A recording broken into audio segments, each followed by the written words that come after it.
Welcome to Back on the Broomstick, a modern witch's spoken word grimoire, where two witchy friends from way back are reconnecting to their pagan roots after a long period of mundanity. We're rewalking the path of the wise and trying out all the latest spells, rituals, and magical theory in today's witchcraft and pagan practices. So grab your wand and your incense, your cauldron and your crystals, and join us as we get Back on the Broomstick.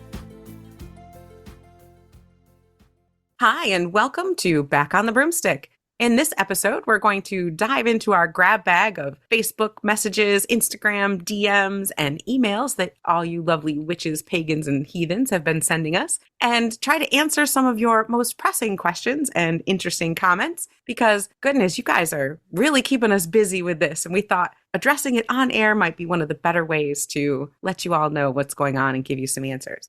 I love when we do question episodes. Since we're getting so many of them now, maybe we'll have to turn this into a regular segment. Before I get too far, answering your questions today, I'm Laylla. And I'm Chelle, and I love this because you guys have so many great questions and comments and what do I do's. I love it. That's my favorite part every day, especially after we release a new episode. People are always sending in Facebook messages or email comments, and I absolutely love reading them. So thank you all. Before we get into the questions, I actually want to do a special shout out and a thank you to a listener named Gabriella. And Gabriella emailed us back at the end of December, actually, and sent along with it a handwritten letter. This thing, guys, I can't even. This warmed my heart. Oh, it touched us both so much, and we are so grateful. That was the sweetest thing. You know, I just want to actually say that we're saying how grateful we are about it, but legitimately, Gabriella, Laylla, and I, not every day is a bright, sunny day, and sometimes when times are tough, we've actually gone back and read your email to kind of perk us up, kind of give us that, what we're doing, people want to hear kind of thing. Like, it's inspiring to us, and we reread it a lot to kind of lift ourselves up when we're a little down. We actually gave you a shout out and a thank you on an episode we recorded quite a while ago that has not, for a bunch of different reasons, aired yet. So we wanted to make sure to give you a special shout out this time and just say thank you, thank you, thank you. Gabriella, you're a sweetheart, and we adore you as much as you adore us. We hope the universe conspires in your favor and all your blessings come true. So thank you so much, Gabriella. So that being said, we also have a bunch of letters and messages that we have gone through and pulled out some that were particularly interesting or we thought everyone might want to learn from. Mail time, mail time. Having kid flashbacks, man. I know. I was just thinking Blue's Clues, Lord. Oh, no. All right. So what have you got over there, Chelle? Now, I wanted to address this. I've actually gotten multiple questions from multiple people about this. So I kind of wanted to pool all of their questions into one little tiny conversation. People want to know how we get our teas and smokables, where we get our teas and smokables, and how to pick teas and smokables, for lack of a better word, how to pick what you want. Especially in our solarium episodes, we talk a lot about we love tea. We love the smokable stuff. And we all know that y'all don't have these stores right around the corner from your houses. So we just wanted to kind of touch on what we like, where we get it, how we pick it, and maybe address some of those questions. What do you think about that, Laylla? I love that one because on our Spotify, I don't know if everyone knows this, but if you listen to our podcast on Spotify, on each episode, you can actually put a question or a comment. And one of the questions that we get asked, again, on our solariums for obvious reasons, is where do I get my smokable herbs and what blends? Where do you? Talk to me. Tell me. What's up? Well, like Chelle, a lot of the things that I get are from local shops. Any place that sells organic herbs that haven't been, touched by pesticides, that are clean, you can usually get your lavender, rose petals, and things there, as long as they are grown safely and pesticide free. However, like Chelle said, not everybody has access to things like that. So I also like to go to a place online called Herbal Spirits, and they sell individual herbs as well as herbal smoking blends. Two of my particular favorite blends are the Rivendell blend, which is mullein, raspberry leaf, lavender, rose, and chamomile. And my second favorite is floating Egyptian. Ooh, that sounds good. Right? It is very good. And this one also has mullein. Again, I think mullein should be pretty much in everything you smoke. Mullein, skullcap, blue lily, wild daga, damiana, and rose. And I mix these with my cannabis, sometimes for spell work, sometimes for meditation, sometimes just because I like them. All good reasons. Exactly. So Herbal Spirits online is one of my favorite places, but there are a lot of others out there. So if you have a favorite online shop or a local shop, send them on. Let us know. Maybe we'll try out their stuff. So where do you get your teas, Chelle? Now, tea is I love tea, but I got to admit I am sometimes that harried and helpless person who has to go get my Tetley tea bag from Wegmans. Oh, hey, nothing wrong with a little Wegmans prepackaged tea. No Exactly. problem. Exactly. I have come across this place recently that I am just so in love with. You know, the last two times I was in there, I talked to the girls there and I'm like, this place is dangerous. Danger. Like they should have those danger signs outside because this place is so delightful. I could just die and spend a whole paycheck and not care. I live in a touristy area. We talk about it, so I will give them a Salem, shout out. touristy? No. Salem has a little bit of tourism here.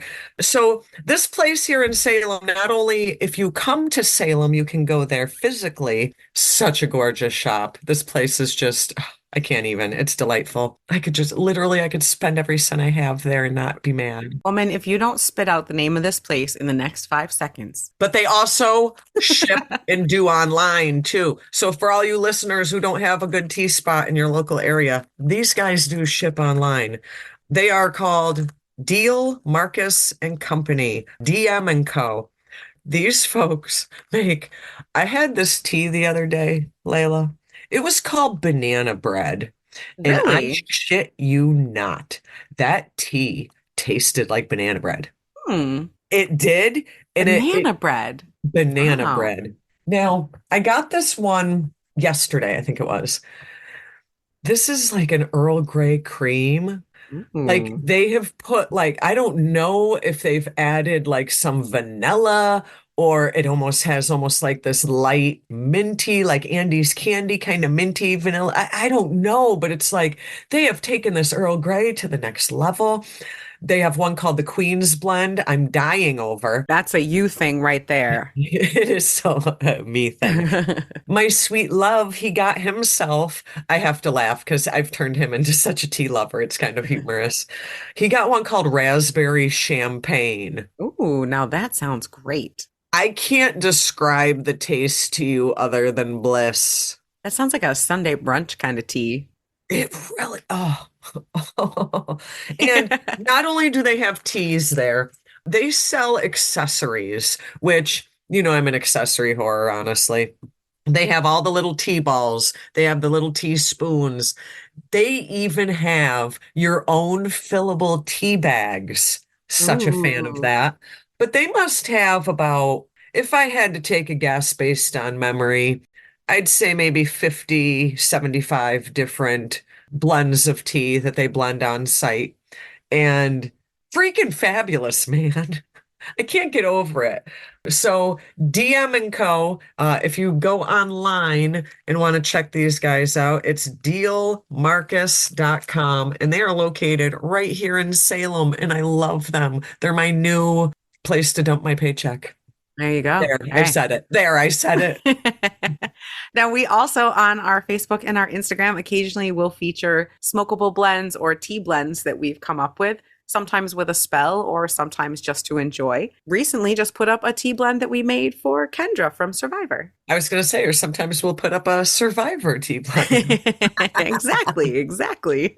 But we do want to point out that we're just talking about places that we like and we frequent. We have no affiliation with these folks. We're just lovers of their products. That's right. None of these people have And paid you're for asking us, so we're advertisements. telling you. That's right. Don't ask me where I get my tea if you don't want to know, is I guess what I'm Hey, Herbal Spirits wants to sponsor us, or if DM and Co wants to sponsor us, I would We're not here. say no. I ain't saying no to nobody, but I'm just saying that we currently are not affiliated with these folks, but you're asking us who we love and we're telling you. Yep. There's our honest opinion. So there's our witchy viewpoint on that. And there's today's news. There's So on today's to the news. next question. The next one. Now, this one I think we might have both gotten from the same person on our Instagram and on our email. In case you didn't know, Shell usually handles the Instagram. And so if you get a DM, it's usually from Shell. I take care of the email and the Facebook. So you'll usually get an email or Facebook message from me, but occasionally we swap. But I think this person messaged us Both of both. us. Yeah. And Melanie said that she had found our podcast a few weeks ago and was binging it like a lot of you do. Thank you. We And appreciate, by the way. we do. And she really enjoyed the ancestor episode. And she did have a question because she is adopted and she has no relationship to her biological family, but she does know who they are and what her heritage is. She says that she's closer to her adopted family, that she calls her real family, and feels that the biological family were just a vessel to get her to her soul connections. So her question is, what ancestors should she recognize? Now, I love this question. I loved this question too, because I think that more people deal with this than we realize. And my answer was to check out both. Yes. And I like that too. And, we get this from a couple different angles. Maybe some people really don't get along or have really bad issues with their biological family. Right. Or they don't have any connection or knowledge, or, they don't know. Right.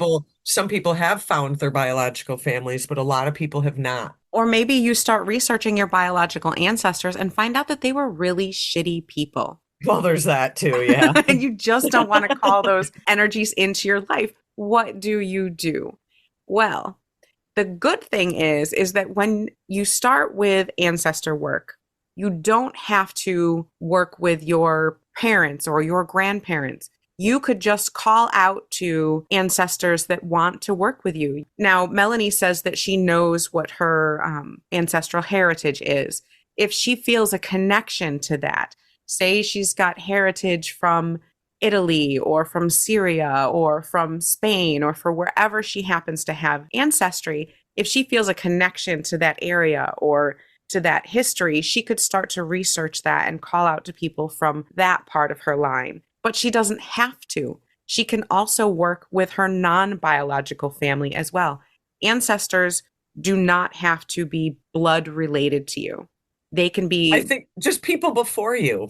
yeah, they can be bound by emotional ties. They can be bound by common ground. I have several ancestors that I work with that are not related to me at all, but they were teachers in this life. They were people that I felt close to in this life. Some of them are people from history that I feel a deep connection with.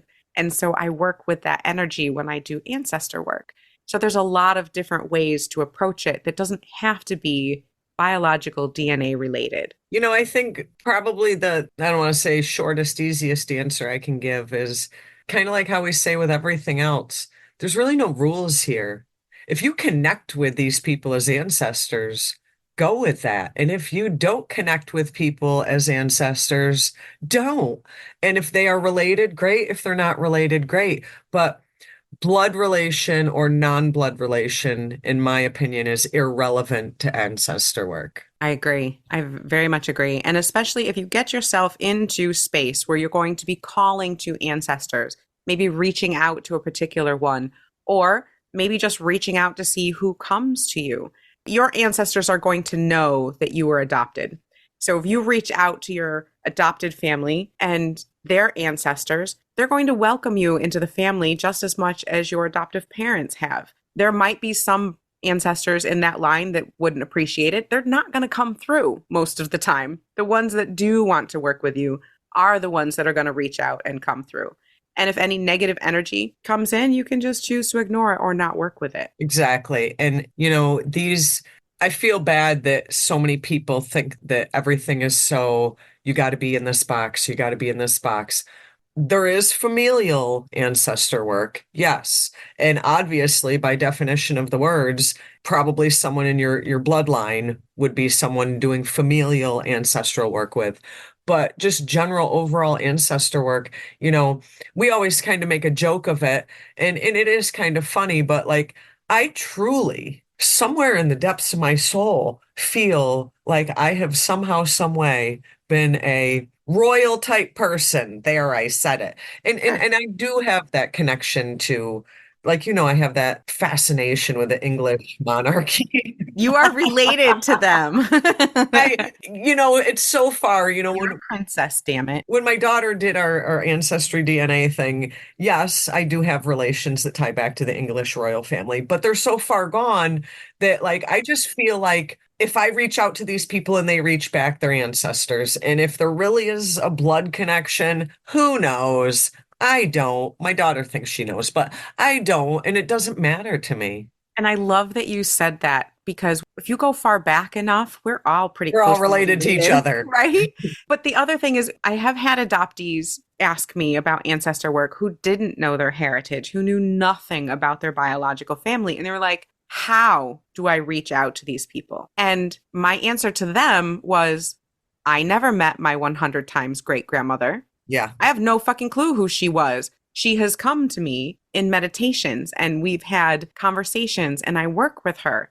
I've never fucking met her. So you Right? don't have to know who your biological ancestors are. If you're reaching out to them in that space and with that intention, and you're open to working with that and working through what you find, you will make connections with ancestors, whether you're adopted or not. Well, I think that was a pretty good answer we gave. I think so too. So what have you got next there, Shell? So I don't necessarily like putting out people's names because of the way people do their Instagram handles, you don't know if that's their real full first and last name. We got a message from a fine lady. She knows who she is, frequent commenter, about 666. What do we think about 666? I love repeating numbers. You know me, I'm a number fan. I love repeating numbers too. Anytime I see 666, you know what my first thought is? What's that? Where is the 333 and the 999? Because it's got to go 333 666 999 because everything happens in threes. But the question was specific on, is that basically, do we, for lack of a better phrase, buy into the Christian connotation of 666, the sign of the devil, What? Satan's number? And What? yeah. And Well, okay, I don't mean to laugh, but I am not Christian. And so 666 as is a Christian construct. That has nothing to do with me. I don't believe in their deity of the devil. Kind of. I guess, they have their own place in the pantheon, I suppose. But that's a Christian concept. It's a Christian fallen angel / God, whatever you want to call him. not our belief system. Not our belief system. For me, 666 is a triple number like 111. Some people call them angel numbers. Some people call them universal numbers. Again, angels aren't my thing. So I tend to call them universal or cosmic numbers. But 6 in numerology is a good number. It's love. It's being gentle. It's like the mom number, it's like taking care of you. It's a great number. So 666 would just mean triple that or 3 times that amount, in my opinion. And, people always say, things happen in threes. The 369 thing for me has Mm-hmm. always numerology wise been a thing. So to me, it just kind of falls in line with the 333, the 666, the 999. But I can see how society as a whole has kind of vilified 666. Yeah. And I kind of think that that's where the question was coming from, is that I think a friend inquired with her, if you believe in this stuff, what do you think about that? Gotcha. It's kind of, like you said, Christians have vilified that particular number for whatever reason. That's not my belief system, so I can't speak to that. Yeah. For me, it really comes down to the numerology aspect, which I think is badass, even though I don't know a lot about it. Yeah. The only other thing I have to say about that is that we talk a lot about archetypes on this show, and that archetypes can have power in and of themselves because so many people believe a certain way. Right. So many people believe that Friday the 13th is bad luck. That can create bad luck for people because that's a Friday lot the of 13th ain't bad luck. It's just Jason's day. That's right. But that's a lot of that's a lot of power to pour into something. If that Right. many people believe, it gives it power. So the fact that there is a whole segment of population that believes 666 has And a it vilified negative. it. Yeah. So that can give it kind of I guess, a negative vibe a little bit. But there's also a whole lot of people that it doesn't mean that at all. So I guess it really depends on your viewpoint on that. in my response back to the listener was kind of summed up with check out what that means in numerology, because there is a whole thing with numbers, and it's Yeah. not necessarily something that I'm super into or super familiar with. But for anyone seeking, what do number combos mean? What if every time I look at the clock, it's like 11:11, or, there's a big thing online all the time with 11:11. Oh, yeah. Check out some numerology books. Google some information about numerology because it is pretty fascinating and a lot of people are into it, and it might kind of open up some more information about other numbers other than 666. And if your magical brain, if your subconscious is latching on to these repeated numbers, there's probably a message there for you. And maybe you should, like Shell said, look into that a little bit. Now, before we go to the next question, I got to give you a little fun thing about 666. Oh, geez, what? Six is a Venus number. It very often is like perfect love, right? So 666, maybe that's the polyamory number. Ha. Oh, and that's why it's been vilified. There you go. You See, just cracked the code. You just cracked the I code. figured it out. I figured it out. So there's our thoughts on that one. Really, I would have thought that that would have meant 333. Ha ha ha. Funny. All right, what's the next question we got you? You know what? What? Actually, I want to go to a topic. Oh, okay. We're gonna have we have a couple questions about this topic, so we're gonna kind of put them all together and have it be cohesive. Tarot, my friend. Mm-hmm. Let's talk about tarot for a minute. All Um, right. I love this topic. I've had a lot of questions about what our thoughts are on buying tarot on Etsy, about buying it on some of the other less ethical sites that I don't know if we should mention or not. Um, Okay. I've been asked about Amazon. Basically, what are your thoughts on where to get a good tarot deck if, again, you don't have a local around the corner shop in your town where you can get a tarot deck? Or, maybe they do have a Barnes and Noble that has a tarot deck section, but Rider Waite isn't jamming with them, or they have three decks there and they're just like, meh, that's not what I want. So I'll let you go first since I have the tarot obsession. I could talk all day where I buy tarot. Well, I have also gotten some messages about this as well, including in a recent episode, we touched a little bit on how to tell counterfeit tarot decks because that has been an epidemic lately. People have Oh, purchased it's them. annoying. It's It really is. annoying. People are getting them not only on Etsy and online, but on big box stores like Amazon and even at local metaphysical shops. So you do have to use a little bit of caution. And what we tell people is go ahead, buy your decks online. I think that's a great way. But even if you go to a reputable place or someplace that has sold hundreds of decks, make sure that the deck you're purchasing has an ISBN that you match to the number that it should have online, and ask about the booklet that comes with it. If you've checked out this deck online, you should know if it comes with a booklet or a full-blown book. And if they say it comes with a QR code instead, that is 100% a tip-off that it's counterfeit. Red flag, red flag, red Yeah. flag. Some legitimate decks do come with a QR code, but you would know that ahead of time if you look up the deck before you go to purchase it on Etsy. So in that case, we'll definitely just have a QR code, but most of them will come with a book or booklet of some type. Now, I've never bought a tarot deck on Etsy. Actually, I haven't bought anything on Etsy. That's more of a me thing, nothing reflective of them. But I have gotten one on Kickstarter, That's different. which is different. And I am an Amazon fan. And I also obviously buy locally here in Salem, which instead of me just fanning out places, if you Google shops to buy tarot cards in Salem, I swear Google will give you 50 different answers, and they all do online. Back from where we're from, great store, Imagica, they have tarot. But I think that big places like Amazon and that, I like them because I can find those hard to find decks. And I do have a trust factor with Amazon. I've never gotten anything bad from Amazon. Every deck has been real, but I've also made sure of that before my purchase. Mhm. You don't just buy stuff based on a picture, you want to read the details. But I've been surprised at how many local in-person stores, not here in Salem, but we've heard from listeners are actually unfortunately getting duped as well. And they're obtaining fake decks and unknowingly turning around and selling fake decks.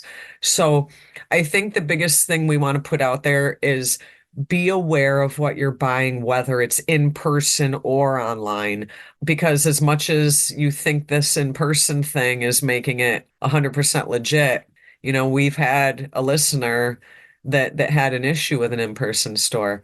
But I love Amazon. I love doing small business shopping via their websites. So definitely if you can find an occult store, a pagany type store online, definitely throw your money their way before you throw it to the man in blue who drives the Yeah. beautiful truck who delivers me great packages. And if your local metaphysical shop doesn't have a wide variety of tarot cards, a lot of times they will be open to ordering them. So if you Oh ask them yeah. to order Yep. you a deck, they should be able to help you out with that. I will admit, I've totally thrown you under the bus on multiple occasions, Shell. I have Why? told What the I've told hell? people that have reached out to me asking how do they know if a deck is fake or not, and I have told them Shell has nearly 180 decks. I only I have a few do. dozen. I only have a few dozen. I'm like, Shell has like 180. So if you're concerned about whether a deck you got is fake or not, let me know what it is. We'll see if Shell has it in her collection, and we can compare it to what she's got and tell you if you Chances have are I have it. and let you know if it's a counterfeit or not. But I think the most important thing is that always check that to see if you got that ISBN number on it. A counterfeit is not going to have that. And, as long as you got that number, you should be golden. Yep. And I know about saving a buck. Trust me. I don't have 180 decks for reasons. So I totally understand people wanting to go to that website that starts with a T that shall not be named, and buying a beautiful deck that they've been wanting forever that only costs $5. I understand that. I completely do. That's why I am not against at all buying used decks. People all the time get There's decks nothing that wrong with a used deck. nothing at all. Go on Facebook Marketplace. People still use Craigslist. Go on I think Craigslist. so. Go to your local metaphysical shop. Maybe they have things posted up on a bulletin board there. Ask around. There's actually, if you have a community in your area or a metaphysical shop in your area, sometimes they do free swaps. Yep. And there's thrift books or places like that online where you can purchase secondhand decks, secondhand books, and things like that. So don't be afraid to buy them secondhand if you want to save yourself a little bit of money. Gives them character. That's how I look at it. Gives them character. Now, I am going to say that I have a deck here that is made by Taroteca Studios, and they are an indie group, and I don't think it has an ISBN number. I'm looking over it right now. Like you said, you get stuff on Kickstarter. I also Yeah. like to occasionally get short run decks or like personal decks that people have made. There's a lot of printing places out there where you can print your own beautiful deck, have it come in a box and everything. I swear I'm going to do that one day. Me too. I keep saying I am. I have a half one completed somewhere, but I don't think this has an ISBN number. So if it is a commercial deck, it 100% will have an ISBN number, and you can look it up and see what it looks like and what it should come with online. But if it's an indie deck or a personal printed deck, it might not. But again, do your research ahead of time and you'll know if it should have that or if it's okay that it doesn't. Just buy all the tarot you can get your hands on, folks. That's right. Buy them all. Buy all the tarot. That's all I can say. Buy all the tarot. We will not shame you at all. Now, someone also asked in the spirit of tarot, what our thoughts are on using a deck for yourself and other people. And we did touch on that on our episode with that. But I just wanted to make sure that we put it out there that whatever works for you, and just because Layla and I do something doesn't make that some set in stone rule. But I have used a deck for myself and for public readings. And I've also kept decks where I only use them for myself or I only use them for public readings. So I've done it both ways. Whatever floats your boat, man. Whatever you're okay with, energy wise. Yeah, I don't have a lot to add to that. I'm exactly the same. I have decks that I have used for myself and for other people, And I also mentioned it a ton of times. The Witch's Wisdom Tarot by Phyllis Curott is my personal meditation deck. That's my daily card pull, work for myself, do inner work deck. And that's not something I would read other people with. So I also do both. So the last thing I want to say is from an old friend named Terry.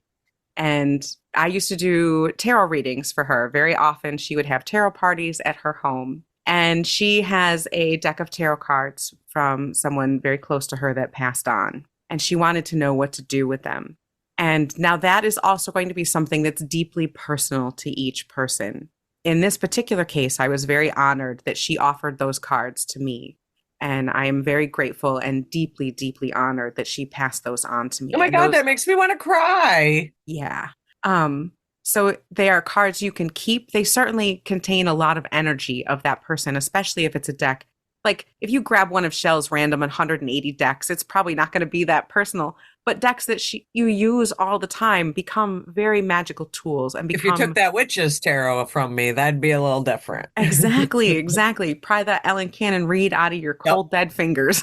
Right? Pretty much. All 3 copies that I own. That's right. But this can be something that you pass on to someone, whether they left it in a will or whether you choose to keep it for yourself or to give to someone else.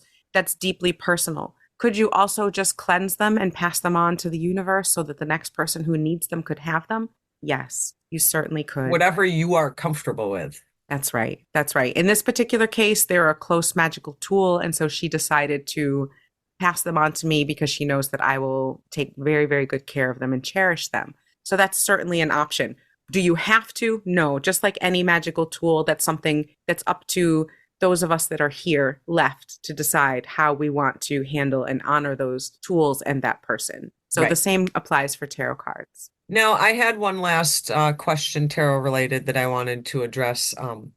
We had a listener ask, what is the difference between the tarot, the Lenormand, and the oracle cards? And I think that is actually something we've never talked about, is there are lots of cards out there, and we always talk about tarot, but there is the Lenormand and there is oracle cards, and they are all different. They are. Now, I know a lot of people really love the Lenormand cards, and I am not super familiar with them, only that they are like the more French version, right? And honestly, I feel like it's a new insurgence of it, because I think that I don't feel like it was really all that popular until like the last 3 years, 4 years, 5 years. So this is a particular deck that was made popular back in the 1700s, early 1800s by Marie Anne Lenormand. And she was a necromancer, a fortune teller, and she used cards to divine futures. And so she created this deck from some of the original types of tarot decks and there was an Italian deck that was more of a card. Are you familiar with that, Chelle? I'm not. Not necessarily. That was never a road I went down. Honestly, I never heard of them until maybe 8-10 years ago. Yeah. And by that time I was so deep into tarot that I just never veered. I figured I'm already buying too many decks of cards for right. One thing. I ain't adding to it at this point. Now, oracle cards, I have had a love-hate relationship with them. In the beginning, I didn't like them when I first encountered them because I felt like they were tarot light. I was a snob, I'll admit it. I think they're just, I look at oracle cards versus tarot cards kind of more like, oracle cards are going to give you like the cliff notes, the overview, and the tarot cards are going to give you the nuts and bolts and the meat and potatoes of what you're asking, the details. Yeah, back in the day, the ones I remember in particular were like your spirit animal cards or your fairy cards, and they seem to be more for fun than for divination. Now, holy crap. There are some really good oracle cards out there. There are some amazing decks. There are, but I still hold true to my thought of that you're still just getting the overview with the oracle cards. And if you want the deets, you got to go to the tarot. I think it really depends. On, just like in tarot, there's some that I feel aren't giving me what I want. The same thing happens with the oracle deck. I'm still a tarot girl, very much tarot, but I think that The Lenormand has a place. People really like that, especially, like you said, especially now, it seems to be super popular. It's just a slightly different tarot deck. So it's a different system you'll have to learn if you're going to do that. Less cards, first of all. And same with an oracle deck. You're not going to be getting 78 cards Right. in either of those two decks. I think usually oracle decks can range from anywhere from like 34 to like 58. Yeah. Yeah. And you'll see some less, some more, but I think that's pretty average, is they're about half the size of a traditional tarot deck, Yeah. roughly. Yeah. And just like with tarot decks, I recommend that you Buy as many as you can. no, no, Shell. I'm such a bad influence. I recommend that you look through it. If the shop that you're in allows you to sift through the cards, look through the cards, see if they feel right, read through the book, look at them online, watch someone online do a reading or an unboxing. I've actually bought oracle decks just because I was so enamored by the artwork that I couldn't walk away. Oh, absolutely. That's one of the best reasons to buy it, because that's when you're really going to find meaning, is when that artwork and those cards are speaking Really to you. speak to you. Yeah. Yeah. Yeah. We've talked about the daily practice of doing like a one card pull or doing a journaling practice. You can do that with oracle cards. You can do it with runes. You could do it with whatever type of divination that you like. We just happen to talk about tarot more often. Yeah. So those are the three things: tarot, Lenormand, oracle cards. We'll have to do a tarot specific episode at some time. We'll do lots of tarot specific episodes sometime soon. That's a quick overview. Lenormand was created by a woman in France in the early 1800s, late 1700s. It's kind of tarot-esque, and tarotchi, I think, possibly. I think they are. It. Yeah, I think it is related to the tarotchi, if I'm not mistaken. And then there's the traditional tarot, which comes in 10 bajillion different flavors, which Shell is going to try every single one. Everyone. And oracle cards, which are coming in more and more different flavors, some better than others, but a very good tool to use just like tarot, but differently, I think. I just can't help it that I can't get enough of tea and tarot. There you go. Hey, that honestly, that sounds like my favorite way to spend an afternoon. So I'm not going to complain. All right. So one last question. What you got for us? This one I really liked because we had an episode entirely about Hecate, and we got some great questions and great comments. And this person, Kat, emailed us, and they said that they found us on Morgan's podcast, Busy, Gritty, Inked, and Witchy. Love Morgan from Inked Goddess Creations over on YouTube. So you can check us out, check her out there. But this person found us through Morgan's podcast and says that she is also back on the Broomstick, and the Hecate episode really got her intrigued. She has a confession. She's been putting off studying Hecate for a few years, and she's met her in crone form and keeps seeing the keys popping up here and there. And at the time, she wasn't up to what she knew Hecate was going to demand of her. And she says, I'm still not, if I'm being honest, but maybe that's the first step. So, Kat, none of us are ready when Hecate ding, calls. Ding, ding, ding, ding. And she's looking for some books other than the ones by Cindy Brennan. There are some very good books that I do recommend. Sarita Diesti is an excellent historical author on Hecate, and she wrote Circle of Hecate and Liminal Rites, both of which I do highly recommend if you want to learn more of the historical aspect of Hecate. I actually, back in the day, I read a book. This was a little bit ago, but I read this book and I thought it was all right. It wasn't horrible, because here's the thing. I want to preface what I'm going to say with this. There wasn't a lot of books about Hecate when I was really delving and diving, but I kind of liked, it's called, I don't even know, I'm gonna have to look up, I'll have Layla look up to where you can obtain the author's name, but it was Keys to the Crossroads. Does that ring a bell? Keys to the Crossroads, Hecate, Keys to the Crossroads. That was a good book in the day. That's Sarita Diesti. Is it? Yes, it is. Hecate, Keys to the Crossroads is by Sarita Diesti. She is fantastic. I got a lot of information that I had to piece together because back then, there weren't a lot of dedicated books to her. I always recommend The Witch's Goddess, Janet and Stuart Farrar. Can't hate that book. But it's not obviously about any one particular deity, but you're going to get a good little story and overview on each one, Hecate included. One other book that I'm hoping to get to do a review on, so I personally have not read it, but I've heard other people mention, is Jason Miller's Protection and Reversal Magic. And from what I understand, he works a lot with Hecate, and there's workings in that book mentioned. So we will be getting copies of that book to do a review on in the future, but I have heard people mention that book when asking about Hecate as well. Another book I read back in the day that I think it's hard to get now, or maybe expensive to get. But it was a little more educational, I guess. Is that the Hecateon? No, it was Hecate in Ancient Greek Religion. Rob von Rudolph. Kind of more of a historical perspective, more so than a religious perspective. But yeah, Hecate in Ancient Greek Religion, definitely a good one. But I think it's old enough that it's going to be expensive.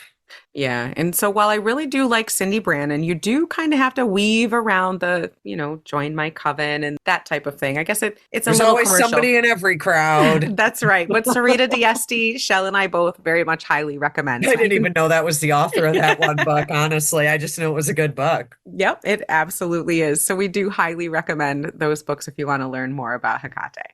But here's the other thing. You really want to learn about Hecate? Do you really? That you need to take those keys, do that work, because you're going to get more from her individually than you're ever going to get out of a book, and it's going to hurt. And I'm just going to say you love it. Sounds like she's given you a little leeway and it's time now. So my guess is she won't let up. Answer the call. That's right. Hail Hecate. Right? All right, so I think that's it for this round of Ask the Witches Anything. And if you have any questions, comments, things that you want answered either via DM or on our next Ask Us Anything episode, please email them to backonthebroomstick@gmail.com. Because we love what you send us. We do. We love the comments. Thank you. We appreciate you all. We love the kudos. We love the questions. Whatever works for you. Something you want us to look into, topic ideas, we're happy for all of them. Check us out on Instagram, Facebook, our website, backonthebroomstick.com, our new thing on YouTube. We're actually on YouTube. Yeah, go check that out. We don't have a lot of video up yet, but we have a lot of our audio up, so go check that out there. Email us, backonthebroomstick@gmail.com. Give us your likes, your love, your comments. Tell us your stories. And yeah, we love it. We love it all. We do. Thank you so much for joining us on the Broomstick. And we will see you next week. In the meantime, stay wise, stay wicked, and keep it witchy.